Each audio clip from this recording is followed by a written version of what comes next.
So we'll wait till exactly the stroke of 11 o'clock to start, I guess. Chicago time. Chicago time. Rabbi Reiss, on behalf of the Shabbat study group in Beit Shemesh, we severely miss your live participation. I severely miss being there and look forward to returning in Yetz Hashem very soon.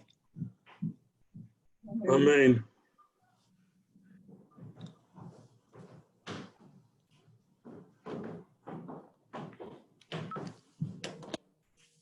Rabbi Reiss, it looks like 11 has struck.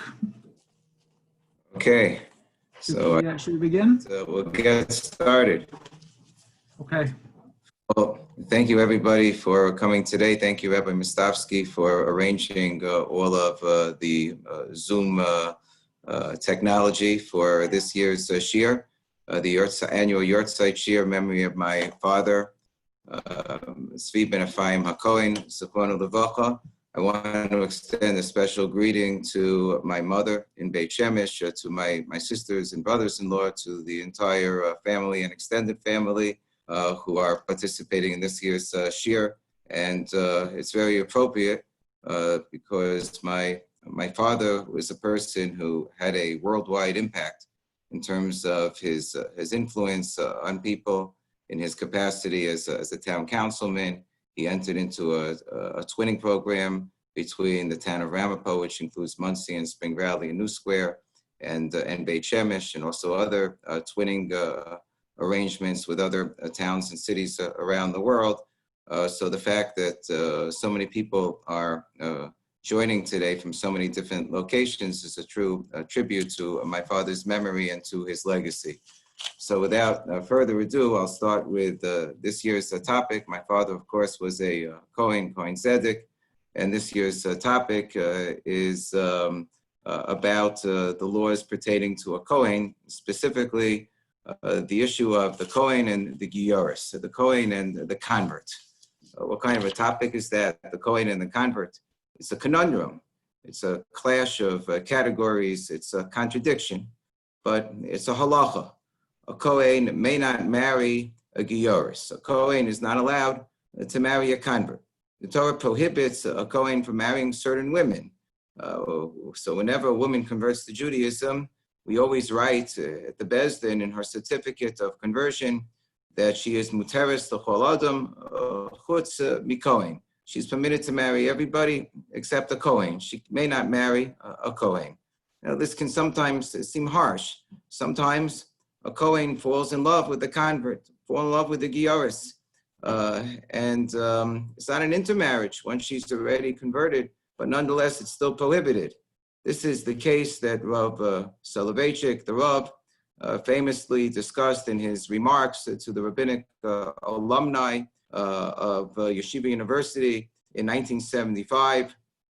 It's beautifully recaptured in Rabbi Aaron Rakepitz's book, The Rav, The World of Rabbi Joseph B. Soloveitchik, in his chapter entitled Reflections of American Jewry.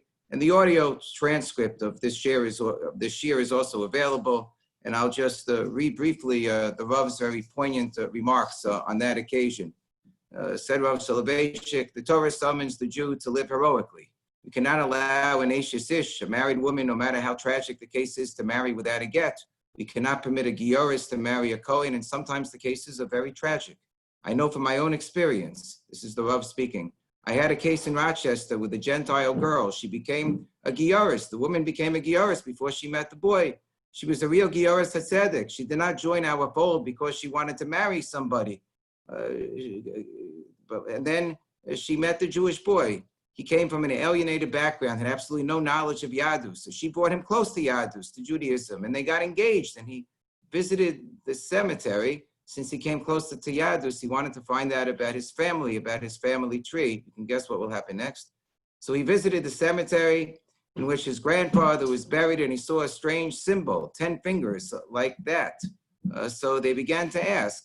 He thought it was a mystical symbol, so he discovered that he is a Kohen. What can you do? This is the halacha, that the Kohen is also b'gioris. I know the problem.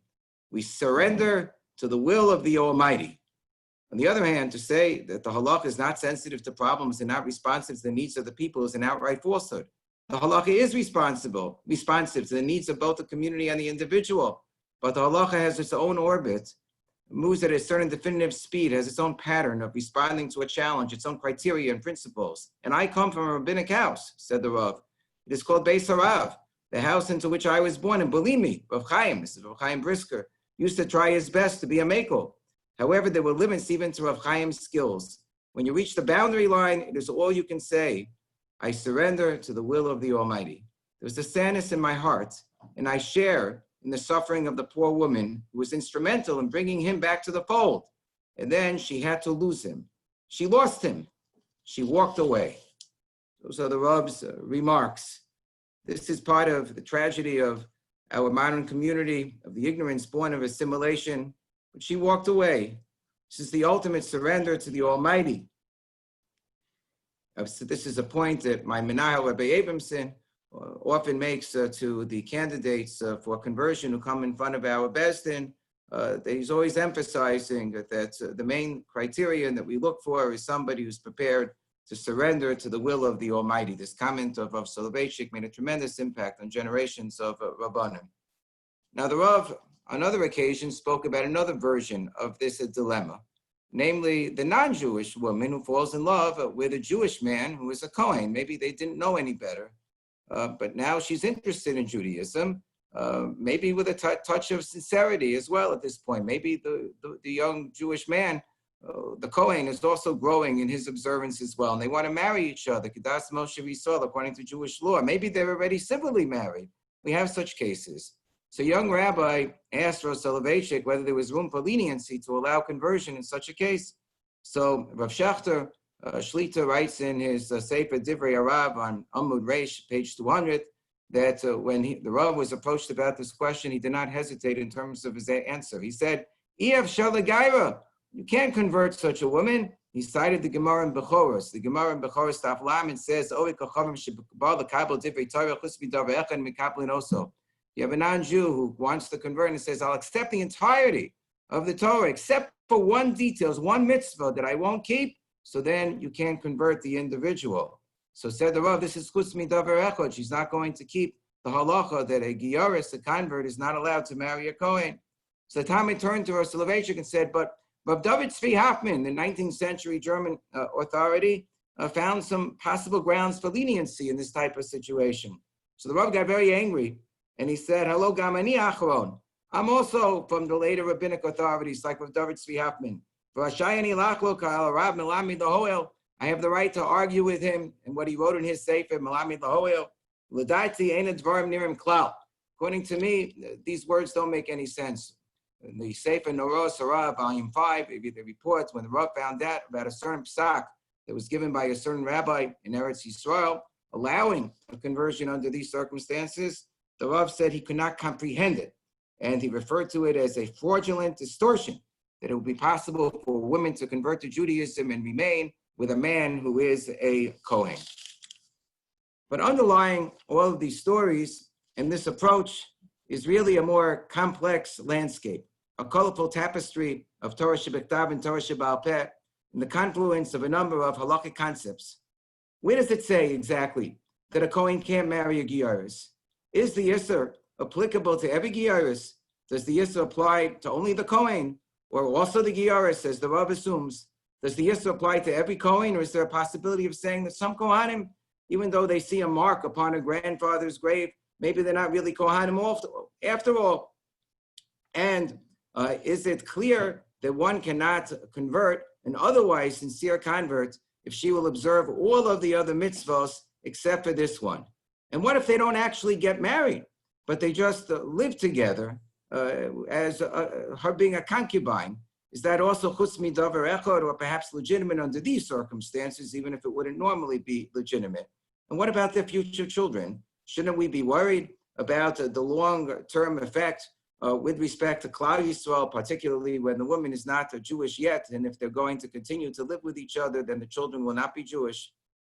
In fact, no less a figure than the greatest posek of Eastern European Jewry, of Chaim Ozer Grodzinski, in his Sefer Achiezer Chelik Gimel Siman Chav Ches, raised this question in terms of picking the lesser of the two evils. He said, which is worse, for the Kohen to live with a non-Jew, if they're otherwise living together or heading in that direction, or for the woman to convert and be with a Jew who happens to be a Kohen? So he writes, interestingly, a very fascinating terminology. He says, the minhag, the custom, is not to allow such conversions to take place. But then he questions, does this minhag, does this custom make any sense? Ultimately, after going back and forth with all the pros and the cons, he accepts the correctness of the minhag as being the correct approach not to convert a woman under these circumstances. But this requires further analysis. What are the issues exactly? So let's start with the relevant pasuk in the Torah.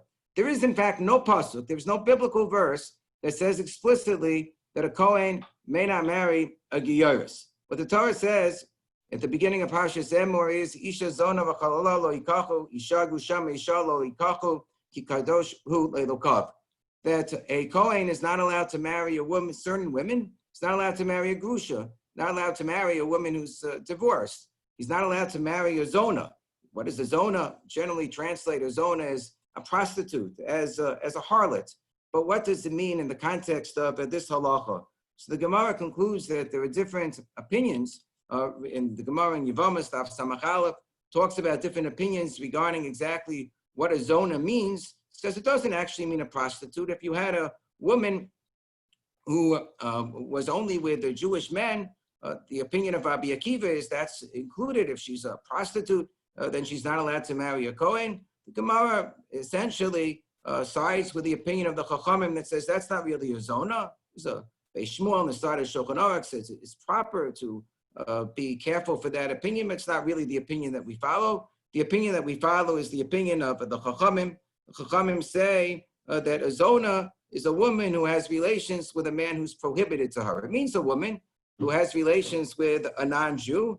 The exact formulation is Ein zona ela giyaris mishuchreres v'shenivela bilas nus. Mishnah says, according to the opinion of the Chachamim, a zona is a woman who has relations that are prohibited to her, and it includes a giyaris. It includes a giyaris. So does that mean a giyaris who, when she was a non-Jewish woman, she had relations with a non-Jewish man, and now that she converts, she still, because of that relationship, can't marry a Kohen? Or even a giyaris who didn't have relations with anybody before she converted? So the Gemara in Yevamos Daf Samach Amud Beis presents a machlokis between Rabbi Shimon ben Yochai and the Chachamim regarding a giyaris pechusmi bas shalosh shanim, a woman who converted when she was below the age of 3. She was an infant, maybe she was adopted, maybe her whole family converted and she was below the age of 3. So here, the Gemara quotes the opinion of Rabbi Shimon ben Yochai. Rabbi Shimon ben Yochai, in fact, rules that she is not forbidden to marry a Kohen. He brings a raya from this last week's Parshas Toshavua, Matos Maseh, in Milchemes Midyan, after the war of Midyan. The Torah says, that she would kill everybody, but leave the young girls alive. The young girls, so those you can keep alive. And it says, lachem, for you. It sounds like you can keep them alive so that you can marry them. Lachem, you can marry them. When it says, Rabbi Shimon ben Yochai, one of the men who went out to war, we know is Pinchas.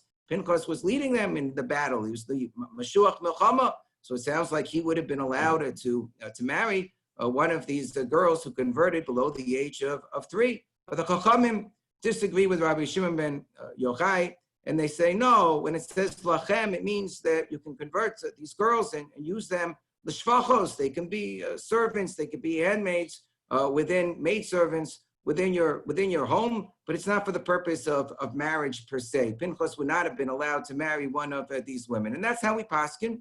That's how the Gemara rules, like the Chachamim, and not like Rabbi Shimon ben Yochai. So much so that the Gemara says that when a Kohen married a Giyaris Bechusmi Basa Shalosh Shonim, when there was a case of a Kohen who married a convert who had converted when she was below the age of 3, he was compelled by the rabbis to divorce her, even after the fact. So what is this ultimately based upon? It sounds like it's going to be applicable even to a woman who converts below the age of 3, despite the fact that she could not have had relations with anybody. If she would have had relations below the age of 3, it doesn't count, as the Gemara indicates elsewhere. So Tosfos on Daf Samach Aleph Man Aleph notes that there actually is another Gemara.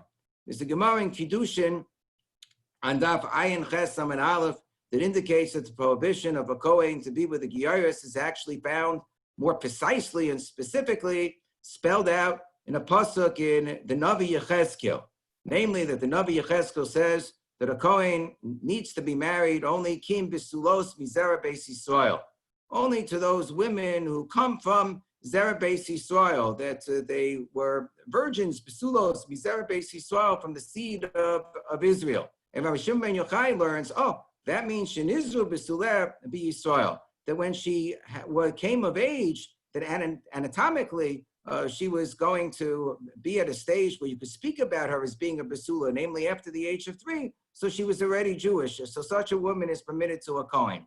But we hold like the opinion of Rabbi Yossi that says, no, what it means is mishenizru b'Yisrael. It means somebody, as Rashi says, who's harasa b'Yisrael, who is conceived already as a Jewish woman. This is an important halacha because, as the Beis Shmuel points out in Siman Zayin and Eben Ezer, if a woman is conceived before she's Jewish, her mother, it becomes Muberash and Isgaira, she converts while the baby is in utero, is in the mother's womb, and then the baby turns out to be a daughter, even though when the daughter was born, she was Jewish, she wasn't Nizru b'Yisrael, she wasn't conceived as a Jew, and therefore she also would be prohibited to a Kohen. But does Yechezkel have the right to make up a new law?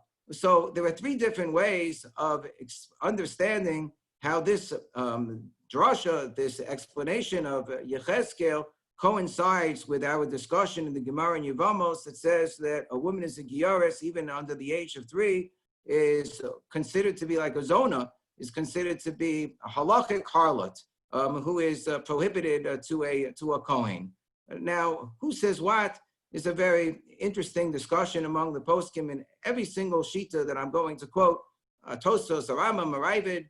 It's unbelievable. You'll find different opinions in the later authorities about what they really held. Did they really hold that it's an Isser D'Oraisa, a Torah prohibition? Did they hold that it's an Isser Midrabanan, a rabbinic prohibition, at least under certain circumstances? It's an incredible morass of different permutations of how to understand the shitos, but at least there are 3 shitos, and who you assign to which shita, so that's subject to a little bit of further discussion, but I'll give you sort of the basic rundown. So the first approach is that which appears to be exactly what Tosfos says, that any woman who converts to Judaism above the age of 3, below the age of 3, is included in the Yisra D'Oraisa and the Torah prohibition of being a Zona. She's included in Isha Zona v'chalala lo yikachu, in that prohibition. And then just that Yechezkel came along, Asa Yechezkel v'asmuchu akra. Yechezkel gave an explanation of the reason for this prohibition, and based on his explanation, he was able to give us a definition of what exactly the Torah meant when the Torah said Zona. It meant Kol shenizru b'suleh b'Yisrael, anyone who's not born or conceived within the Jewish people is going to be defined as a Zona for these purposes. He clarifies the din d'oraisa. A woman who is non-Jewish, even if she converts below the age of 3, is considered to be a Zona. Why? Tosfos gives an explanation. Because she comes from a nation of people who are promiscuous when it comes to zinus, when it comes to impermissible and promiscuous relations. And therefore, she's automatically considered to be a Zona, even if she herself never participated in such a relationship. The Rambam in Hilchos Yisuri Bia, Perak Yudches, Halacha Gimel, seems to adopt this view, also utilizing the language of Zona for any woman who was originally non-Jewish. The Rambam says, any woman who converts to Judaism even under the age of 3 is considered to be a Zona, and she's prohibited to a Kohen. That's view number 1. View number 2 is that of the Ravid. The Ravid indicates that the prohibition and the final analysis of the Gemara is really not based on the pasuk that speaks about Zona, but rather is based on the pasuk in Yechezkel. Kiyim b'sulos mizera Yisrael. Says the Ravid, Eina mishum Zona. No, the prohibition of a Kohen to marry the Giyar is not because of Zona. Ela mishum d'ksid b'sulos mizera beis Yisrael. It's a separate prohibition. that a Kohen's not only allowed to marry a woman who is born Jewish, as it says in the pasuk in Yechezkel. So does that mean, according to the Rambam, it's not a Torah prohibition, it's only a rabbinic prohibition?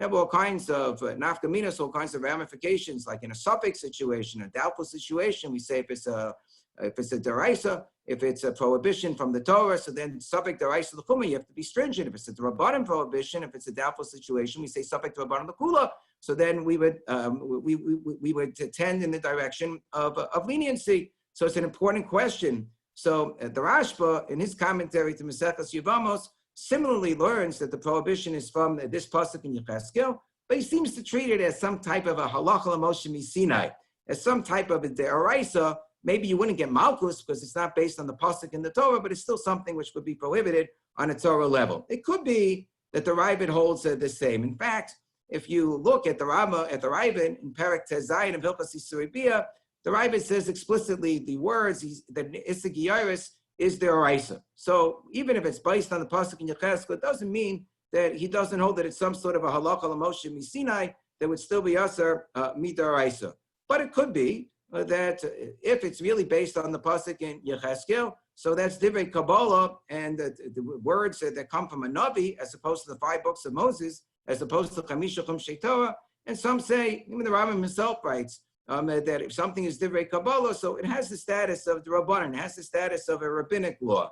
That's how the Yarhrtzeit Shiur understood the opinion of the Ravid, that the Ravid held that it's only an Issa Rabbanan, that it's only a rabbinic prohibition. Then finally, we have the third possibility, which is that it depends. And that's the way that the Rashi is interpreted. Rashi on the Mishnah that speaks about a Giyaris, a convert being La Zoina, says the Bias Akim Evid Pasla. She's a Zona, he says, because she had relations with a non-Jew. It sounds from the Rashi, from that particular comment of Rashi anyway, that if she wouldn't have had relations with a non-Jew before she converted, so then she would not be Aser as a Zona. She would not be prohibited, at least on a Deraisa level, as a Zona.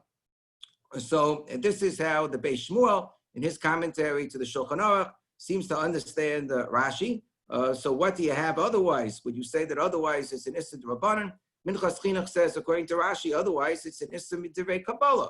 Does that mean D'Rabbanan? That's of Yitzchak Isaac Alevi Herzog in his Tshuvos Heichel Yitzchak Chelek Aleph Simin Yudches in Eben Ezer seems to understand. Yeah, according to Rashi, if she didn't actually have relations before she converted, then it would only be an Issa D'Rabbanan. This is all very, very difficult because clearly even Rashi held that according to Rabbi Shimon ben Yochai, when a woman would convert above the age of 3, she'd be prohibited according to the Torah law of Zona, even if she had not cohabited. It's very difficult to understand the opinion of Rashi altogether. But however you understand it, there are those who do draw this distinction within Rashi between if she did cohabit or didn't cohabit. Another variation is the Yarhrtzeit Shiur's variation, which says, well, leave out cohabitation. If she was eligible for cohabitation, if she converted after the age of 3, so then, according to Rashi, it's an Issa Zona Midaraisa, would be a Torah prohibition, and if she converted before the age of 3, so then it would only be a rabbinic prohibition, then it would only be an Issa B'Drabanan. What does the Shulchan Aruch say? The Shulchan Aruch seems to say, like the Rambam says, Ezu Zona, who's a Zona? Kosheina Bas Yisrael, a woman who's not Jewish altogether, and also a woman who's a convert. Whoever she converted even below the age of 3 years since she didn't start out as Jewish. She's a Zona and she's prohibited to the Kohen. So this seems like it's an Issa D'Oraisa, different ways of construing the words of the Shulchan Aruch to say, no, maybe it was only meant as an Issa Zona Midrabanan. Maybe that's what the Rambam meant. The Rambam seems to draw such a distinction. And elsewhere, when he talks about who a Petzua Daka, a Kohen, with crushed testicles is allowed to marry a Giyaris, but he's not married to, but he's not allowed to marry a Mamzeris, and the Rambam has some sort of a wording saying because the Issa Mamzeris is Mina Torah, it's the Torah prohibition. So some say, so you see from the Rambam that the Issa Giyaris he holds it's only rabbinic. So when he said it's a Zona, maybe it's only rabbinic.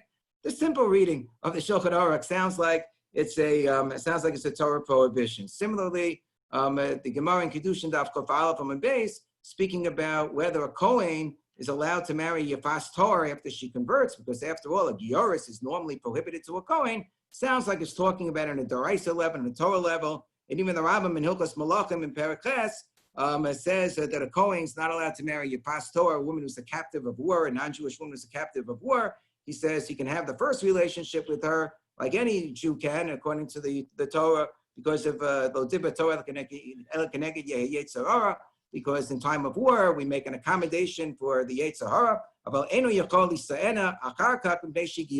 not allowed to marry her afterwards because she's a gioris. It sounds like the Rambam is interpreting Torah law, not rabbinic law, when he says that the Kohen cannot marry a gioris. Furthermore, the prohibition appears to be on the woman as well as on the Kohen. How do we know that? That's the Gemara in Yevamos and the Peidal and Base. The Gemara there says that from the wording lo yikachu, the plural, they may not get married. It doesn't say lo yikach, a Kohen can't marry a zona. It says lo yikachu. It sounds like it's mutual. It goes both ways. Whenever the Kohen can't marry the woman similarly cannot marry the Kohen. There's a cryptic, very difficult to understand comment by a Rabbi Eliezer, quoted by a Tosfos, maybe Rabbi Eliezer of Metz, quoted by a Tosfos in Nedarim, Daf Tzadi Amud Beis, where he seems to say that the prohibition of a zona is only one-sided. Only a Kohen can't marry a zona, but there's no prohibition upon the zona to marry a Kohen. But Tosfos themselves say it doesn't make any sense. It goes against the Gemara in Yevamos and Peidan with base. The Yehuda tries to come up with some explanation. The context of the Gemara over there, that was talking about a Kohen's wife who was raped. It could be that the prohibition there is not a zona prohibition per se, when she can't stay with her husband who's a Kohen. The prohibition might be an Isser Tuma, because if she had been the wife of Yisrael who was raped, she could stay with her husband just because she's married to a Kohen. She can't. It's like a special localized din of benitme'ah because she was defiled. It's not included in the specific Isurei Kahuna, and yet it's only applicable to Kohanim in this particular context of a married woman who's raped. So maybe in that context, he's saying that the prohibition would not be applicable to the woman, but only to the Kohen. But if you're dealing with an actual zona, and if a gioris is in the category of a zona, so then it would be applicable. But then there's another shita of the Rambam that lends further complexity to the discussion. There's the Rambam in Hilchos Isurei Bia, Perek Yuzayin, Halacha Beis, when speaking about the prohibitions of kahuna, he says, Kol Kohen shenasa achas mi'ashalosh nashim elu, a woman, a Kohen who marries one of these three women, enumerated in the Torah, Zona, Halala, and Gerusha, so he gets Malkus. So Baal Loke, he gets Malkus if he has relations with them. However, he says this is only Shenasa, if he marries them. But if he just has outside of marriage relations with a woman, he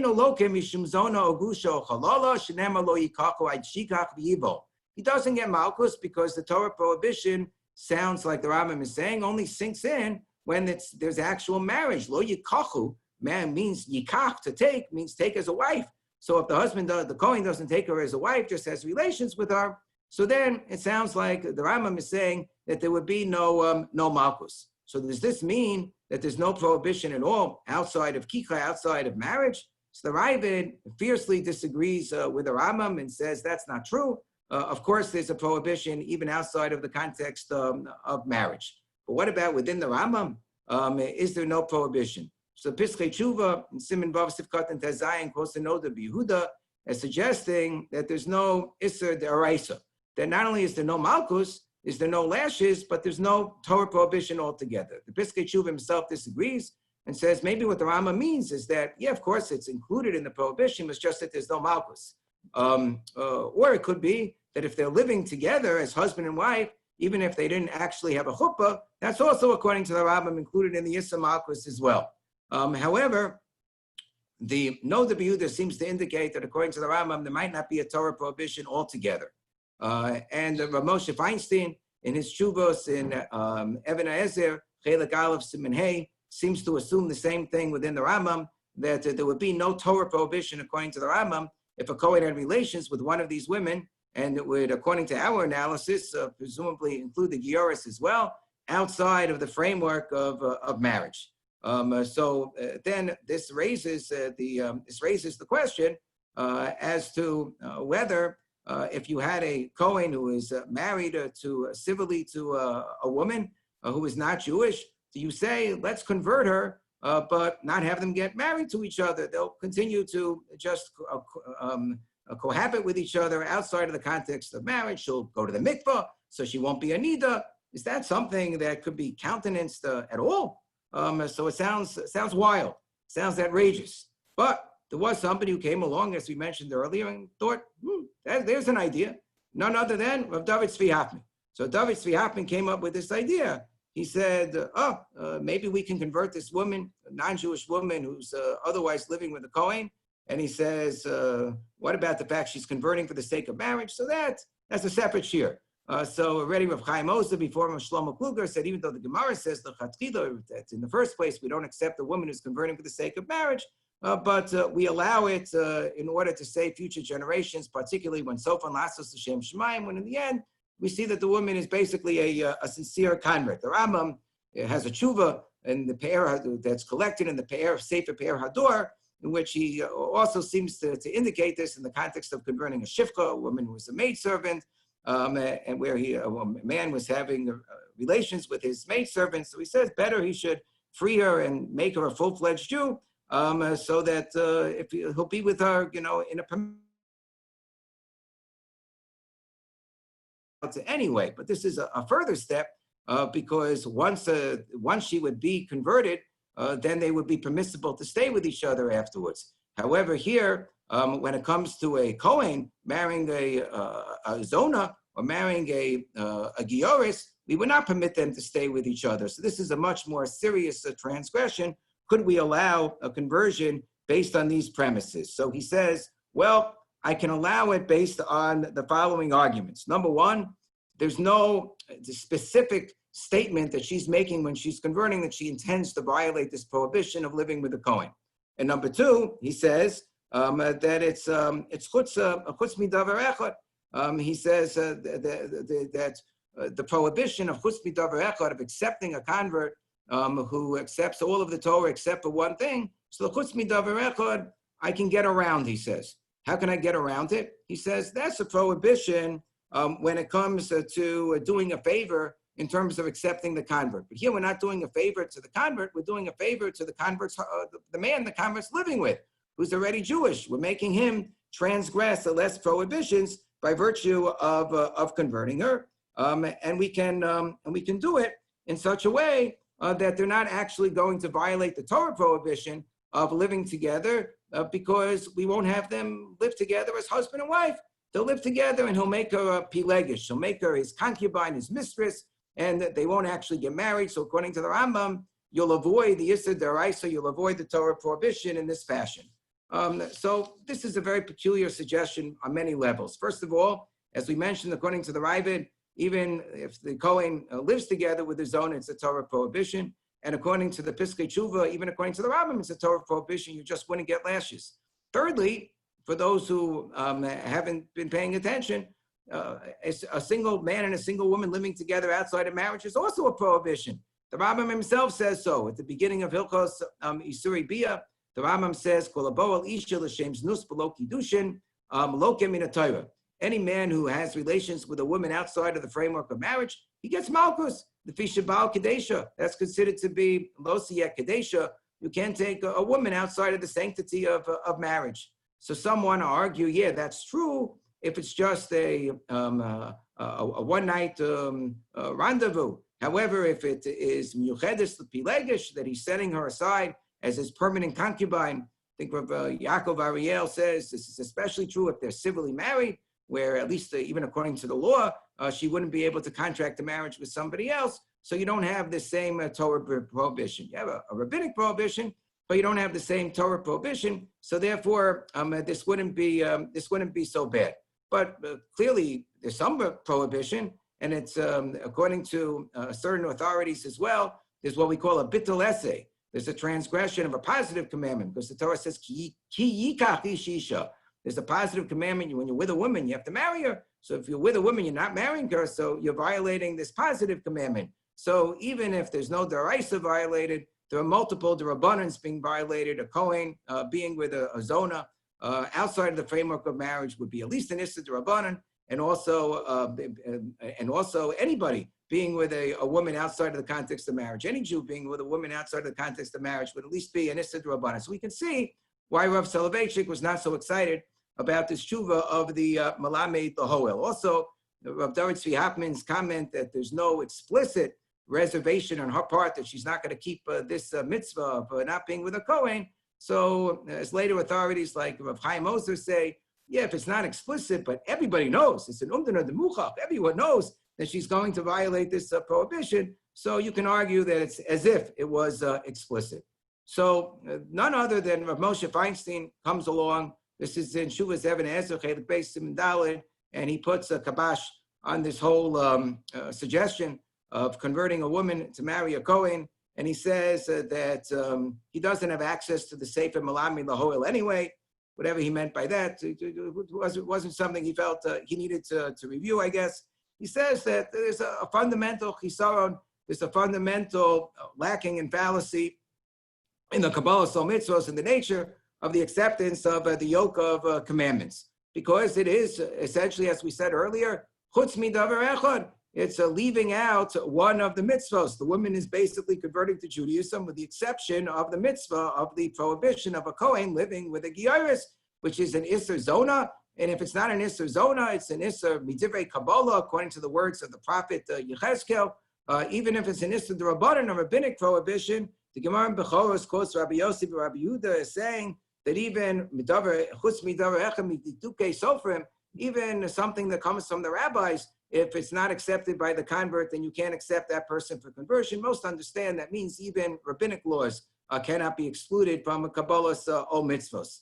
The Divrei, the Sanzarov, the Divrei Yatzib, and Chelik Yoredea Simikuf Samaches says this is like the paradigm of Tovel V'Sheretz B'Yodo, a person who wants to immerse himself in a mikvah or herself in a mikvah to escape impurities, and they have a dead rodent in their hands. It's not going to work. You can't have a kosher immersion. You can't have a kosher immersion for purposes of conversion either under those circumstances. Only Rav Moshe was very intellectually honest. So Rav Moshe avoided any opposing authority. And he said, yeah, I know there's that opinion of Rabbi Eliezer quoted by the Tosfos in Nedarim, but we don't hold that way anyway. And that's a very outlandish kind of shita. However, it's difficult to understand altogether. And secondly, Rav Moshe brings a Gemara. Nobody would have thought of bringing the Gemara. He could have just said, close the book, and Kohen can't marry converts, or a woman can't convert to Judaism for the sake of marrying a Kohen, end of story. But he was very intellectually honest. So something you see constantly, you know, they say when you're a lawyer, then you file a brief in court. If you don't quote opposing authority, you've breached one of the rules of a professional conduct. But Moshe was very careful that if there was any kind of opposing authority, he would bring it and he would reckon with it, even if nobody else would have noticed it. So there's a Gemara in Yevamos and Daf Mem Hey Amud Beis that talks about an Eved, talks about a slave who wanted to marry a certain non-Jewish woman, and he had her immersed in the mikveh for the purpose of conversion. And the question was, is this a kosher conversion? Is it not a kosher conversion? Now, he was still going to be an Eved afterwards. An Eved is not allowed to marry a Jewish woman. That's included in the pasuk Lo Yeh Kadesh, either in Issa D'Oraisa, at least in Issa D'Rabbanan. An Eved is not allowed to marry a woman who is a convert. You can't marry a woman who's a convert. That's what I mean to say. You can't marry a woman who's a convert.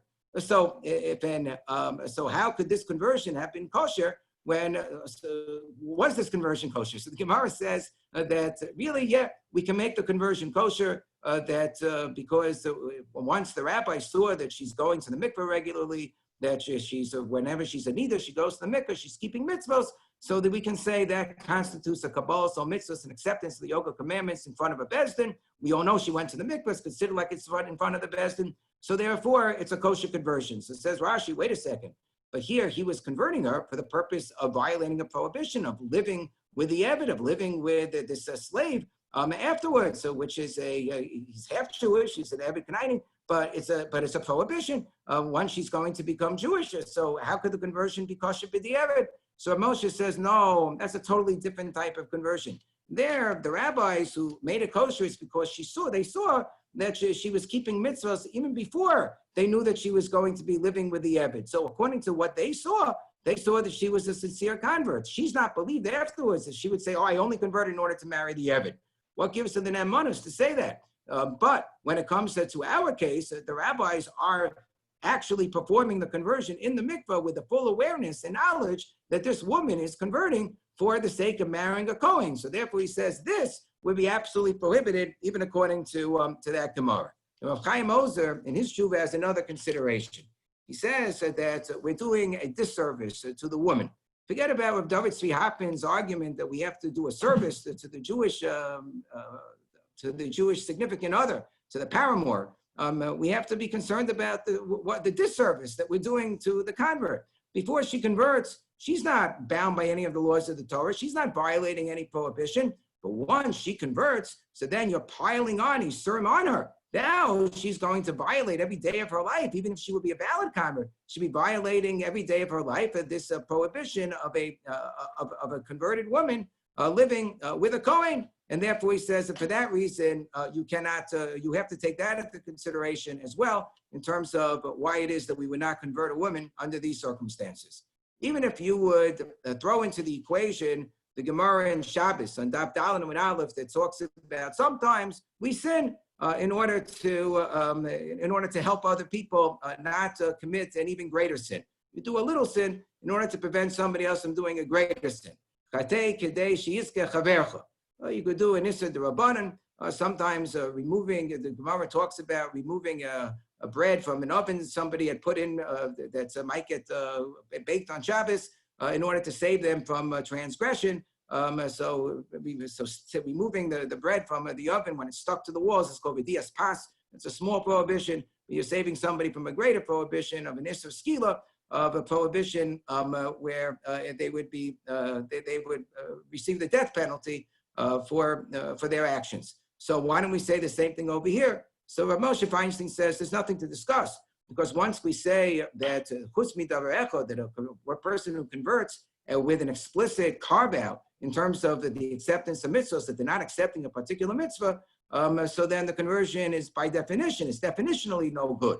But he said even if you wouldn't make that argument, you can't make the argument that the Beis Din would have the right to commit a little sin by accepting a convert under these circumstances in order to save the Kohen spouse from further averos, from further sins. And he says because the Tosfos in Shabbos, Daf Daled and Aleph says we only apply that consideration when the person was not poshea. The person did not sin on purpose. But here the Kohen is living on purpose with this woman. So therefore he says this is a case of pasha, so there's nothing to discuss. Furthermore, Rabbi Tzion Uziel in the Mishpatei Uziel says, Chelik Zayin says you're not completely saving the husband from Isser anyway. So you don't say do a little sin to save somebody from a bigger sin if you're not going to completely save them, because he's still going to be sitting, whether on a Reiss level, whether on the Rabbanim, maybe he'll be doing less sins, fewer sins, lower level sin, but he's still going to be sinning. So therefore, we would say Halitei l'Rosh B'Yamos, leave him alone. We don't have to do him any favors. Rav Herzog in his Psakim Ukesavim Chelik Vav Siman Chafei adds 4 other considerations. Number 1, a Beis Din should not assist the Yarhrtzeit to be with a Kohen. Period. It's an avla. People commit sins. It's one thing. A Beis Din helps people commit sins. That's the worst thing in the world. It's something we as a Beis Din have to be very careful about. Number 2, it might seem, we said that all of these different ideas only work if we're not going to actually have them get married. She'll be a pilegus. She'll be his concubine. We don't allow that. It's going to look like the Beis Din is allowing concubines.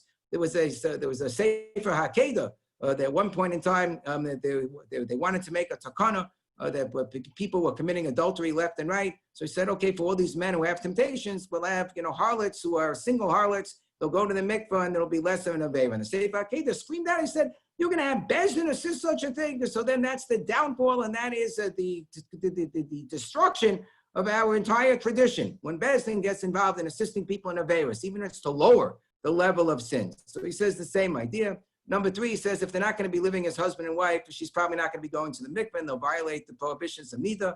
And number 4, but guess what? Their children are going to be chalalim. The children are going to be tainted kohanim. Even outside of matrimony, it's assumed that the children would still not have the status of proper kohanim. So you'll be creating generations of children who are tainted Kohanim, who no longer have the sanctity of Kahuna, and therefore that is not a proper thing to do. Similarly, Rabbi Yosef in the Yabia Omer Chelik Beis 7 Simon Gimel, he tabulates beautifully all the pros and cons of which is worse, a Kohen being with a non-Jew or a Kohen being with a Gioris.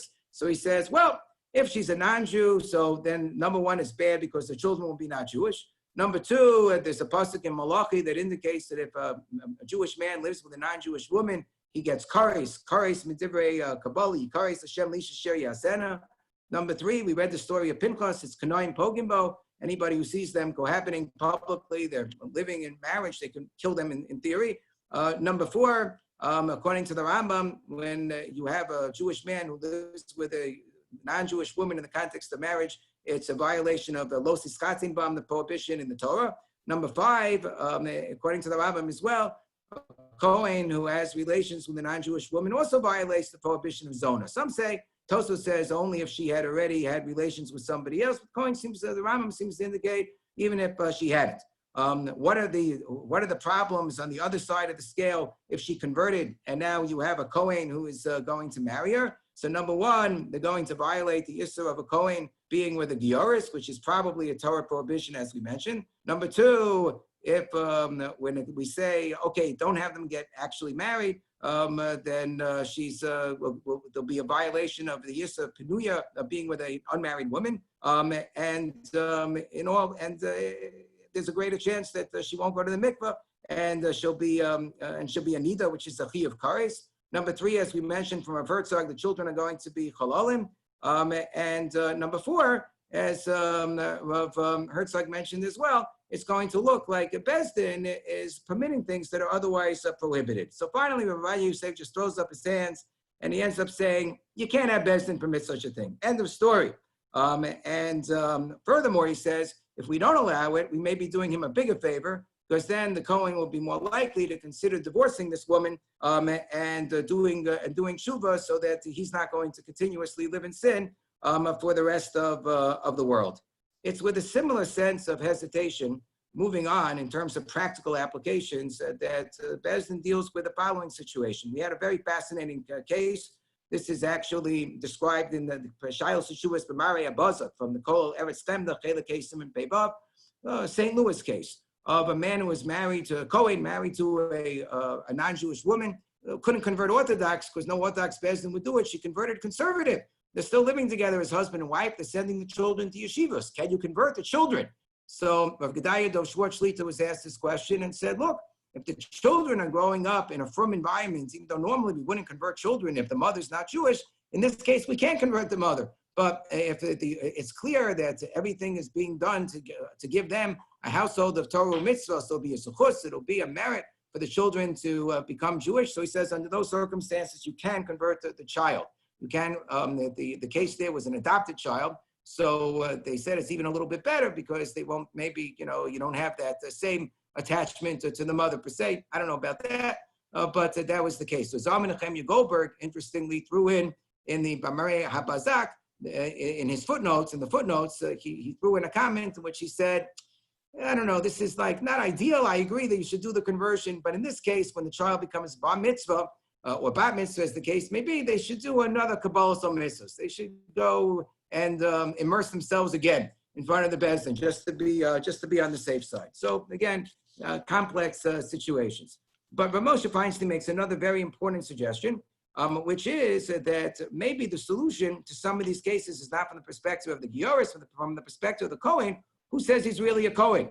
You have many cases nowadays where a person thinks that they're a Kohen, but they don't necessarily have a very strong chazaka, a strong tradition in their family. So he has a case in which a person found out when they were 13 years old, they were a Kohen, from a father who never kept anything, never duched, never got a first aliyah, didn't avoid going to cemeteries, just said, yeah, I remember that we're Kohanim. So he says, if there's no tradition, nobody was observant in the family, and there's no tradition of keeping kahuna, so then he says, under those circumstances, you don't have to assume that the family is really Kohanim. He was dealing with a Kohen who was already married to Gioris, and he said that he does not have to convert her, he does not have to divorce her under those circumstances. He has another tshuva in which he dealt with a Kohen who was living with a non-Jewish woman, And the question was whether to convert her to Judaism. And he said, this particular case, the Kohen also came from a family where there was no tradition of keeping mitzvahs. He came from a communist family. The grandfather was like part of the Communist Party. They were overshying. They have no nemanos,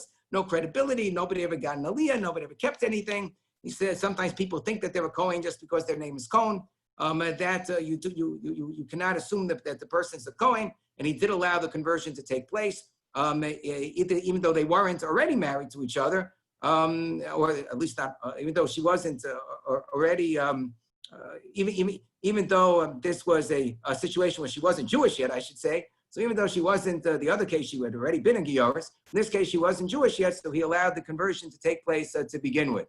Similarly, there's a tshuva by Rabbi Levi Yitzchak Halpern. The Kesed Torah was dealing with a man who was living with married to a Yarhrtzeit. He found that his name was Kohen. So he said, the fact that a person's name is Kohen doesn't necessarily mean he's a Kohen. Lots of non-Jews, others say, who have the name Cohen also nowadays. I remember there's a picture for the New York Mets growing up. You can't forget that one, David Cohen, right? And also he says that, I think it was spelled differently, but still, that everybody, most people who are Jewish are not Kohanim, so therefore just the name Cohen doesn't mean anything. Secondly, if it's a completely non-observant family, it's very likely that there were chololim, that there was an impermissible marriage at some point anyway. And fourthly, there are opinions who say that Kohen marrying a non-Jewish woman, particularly if she didn't have relations with anybody beforehand, Kohen marrying a Yarhrtzeit, particularly if she didn't have relations with anyone beforehand, is only midrabanan, as we mentioned. So we'll take that into consideration according to one interpretation of Rashi, right? And fifthly, they're already married, so we could be more lenient in terms of not making them get divorced. So you do have, tshuvos that are making along these lines. I should note that I should inject a note. Rav Weiss points out in his tshuvos that you can't be so sanguine about this. I think it's in Chelek Aleph Siman Pei Vav. He says that there are situations where, like in the Rav's case, you go to a graveyard and it's a graveyard where they are very meticulous about who gets buried in which section, and you have a section set aside for Kohanim, and the person sees that their family, that their ancestors were buried in that section. It could be nobody was observant, but they had a very strong tradition in the family that everybody was very proud of being Kohanim, and they always got called up to the Torah, the first Aliyah. So Rav Moshe's Heterim, his dispensations do not cover such cases. So David Cohen from Brooklyn has a little bit of a lenient tradition in this respect, but even he also would say you have to analyze every single case, not necessarily every single case where the parents and grandparents were not from. Do you say that there was no cheskos kahuna, that there was no tradition of being a Kohen? There's a very strong tradition in the family, then you cannot be lenient based on these considerations, especially since many authorities, famously the Knesset Yechezkel says that you can't assume that nowadays that any Kohen who has a chazaka has a presumption of kahuna, that it's meaningless. No, we make a bracha on pidyon habein, we make a bracha on tuchening. We treat Kohanim nowadays who have a tradition of being Kohanim as Kohanim Badai, as absolute 100% surefire Kohanim. The practice of Kohanim in general, I think, is when they get pidyon habein money, they don't return it. Like Rabbi Yaakov Emden had suggested, they keep the pidyon habein money. I know I keep the pidyon habein money. So we assume Kohanim are the real deal, unless proven otherwise. So one last related issue is that which I'll call Reach HaGeirus. What about a Kohen marrying a woman who undergoes a conversion, but she didn't really need to? Really, there was a very strong presumption of Jewishness, a very strong record of Jewishness in her family. But just to be on the safe side, we had some sort of doubt. We didn't like the Bezdin so much that converted the grandmother or something like that. So to be on the safe side, we have her go through another conversion. Do we say that the mere fact that she went through a conversion means that she can never marry a Kohen? Do we say like with a get? With a get, we have a concept of Reach HaGet, that the smell of a get. A woman didn't really need a get, but she received a get. So the halacha is passing by the Ramah is that the woman's not allowed to marry a Kohen. It's based on a pasuk, Isha Gusha Meisha Lo Yikachu, a woman who's divorced, even if she was only divorced from her husband and not allowed to marry any other man, so it's not a valid get. We say, well, it's not a valid get, but she's not allowed to marry a Kohen. It's a Reach get. So do we have a concept of a Reach Kahuna with respect to a Kohen marrying a woman who went through a Giyur? What we say was really only for the purpose of stringency. So many poskim are makel on these cases. They're lenient if the woman had a cheskas Yisraelis. She really was presumed to be Jewish. We paskin soklim misofin al chazakos, that we rely on chazaka. We rely on presumptions. When a person already was known the generations that their family was known to be Jewish, and just out of a great stringency, we decide to do another conversion. It doesn't mean she's off limits to a Kohen. I had a case this past year or 2 years ago with a woman where the mother had undergone a conversion with a traditional rabbi, meaning it was an Orthodox trained rabbi, but he had a congregation that didn't have a mechitza. It had separate seating, but without a mechitza. And he did a conversion for her mother with 2 other Orthodox rabbis, and the mother kept mitzvah. She even kept taras and mishpacha. She was firmer even than the people in her traditional congregation, of at least for a couple of years after the conversion. So we said, look, because it wasn't a strict Orthodox Bezdin that's recognized worldwide per se, we'll do a conversion for the sake of stringency, but she was dating a Kohen. Could she marry the Kohen? I spoke to a Schechter, I spoke to a Willig, I spoke to a Gedalia Dov Schwartz. They all agreed that in this particular case, you do the conversion for the sake of stringency, but she would still be allowed to marry a Kohen. What about the idea of Reach Kahuna? Why don't we say it has the smell, the Reach Geirus? Why don't we say that it has the smell of Geirus, the smell of conversion? So the post can talk about this. There were articles by, you'll find, Naftali Nussbaum, also brings from Bel Yashiv to be made on this type of case. Find articles by Rav Yehuda ben Yaakov, others who talk about this. They give different considerations to be makel. So one is that what we mentioned earlier, machlokes as to whether the prohibition of a gioris is deraisa to rabbanan altogether, particularly if she didn't have relations beforehand and with a non-Jew before she converted. And therefore, when you have a suffix situation, there might be more room to be makel, certainly in this type of situation. Number two, why is it that we're stringent about reach haget? Because the people who may have heard about the get, but not have heard that it was only for the sake of stringency, and they'll think a gush is allowed to marry a Kohen. But here, these conversions are generally done very, very quietly. Number three, the reason why a woman becomes prohibited in the case of get is because the maaseh, the fact that get occurred, prohibits her. But here, the maaseh gerus doesn't prohibit the woman. It's the fact that she had been non-Jewish. If it turns out that she wasn't really non-Jewish, then there's no prohibition. But Shiur ben Yaakov gives that consideration. I'll throw in my own consideration for leniency is that when it comes to reach haget, we have a concept of reach haget from the Torah. It says, Isha gusha meisha lo yikachu. A man gives a get to his wife saying, you're divorced from me, but you're not permitted to anybody else. So it's not a valid get, but she's considered gusha meisha. She's still not allowed to marry a Kohen. So I have a Torah precedent. When I have a Torah precedent, I can throw in rabbinic astringencies as well, called the Tikkun Rabbanan Gein Daraisa Tikkun. The Chachamim can enact something when there's a Torah precedent. There's no Torah precedent of Reach Gerus, of saying because something has the shadow or the smell of a Gerus, so therefore Kohen can't marry her. No, either she's a Gerus or she's not a Gerus. So she's not considered to be a convert according to Halacha. So then there's more room to be makel in these types of situations. So we see that even though the Kohen can't marry a Giyarus, for sure, we don't say, no, Kohanim are all dubious Kohanim and Giyarus is only Rabbanan, and therefore we'll put them together. There was somebody who wanted to make that argument in front of a Bezdin that we saw 4 years ago, and the Bezdin rejected that argument. We don't say that. We don't convert a woman for the sake of marrying a Kohen. But in some of these other situations of looking into the yichus of a Kohen, which Moshe recommends that you do in these cases, when or women who only went through conversion for the sake of stringency, there is room for taking into account some of these various permutations of different opinions for the sake of leniency. Just in conclusion, my father was a very, very proud Kohen. So also a proud communal leader. I recommend my mother. Shtichia has an upcoming book about my father's political career called Mr. Reiss Goes into Politics. I highly recommend it. The pasuk in Malachi says, Kohen is a teacher, he's a representative of Torah, and he's supposed to be a role model, supposed to resemble an angelic being. My father was like that, kind, gentle soul, tremendous role model.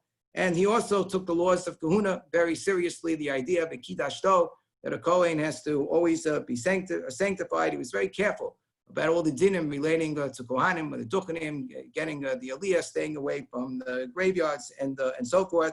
And it's important that we all have an awareness of all of the parameters and all of the permutations and all of the careful considerations that go into all of these halakhic concepts and concerns. But ultimately, as the Rav said, we have to approach it all with a sense of surrendering our will to that of the Almighty. I want to wish all of you good health and pray that we should all be able to meet again next year, Im Yetzer Hashem, back in Jerusalem, Lashana Haba'ah, B'Yerushalayim, Habenuya. Thank you very much, Rabbi Reiss. We appreciate the share, appreciate the opportunity to remember your father, and wishing everybody well. Thank you. Shkoyach, thank you very much. Thank you.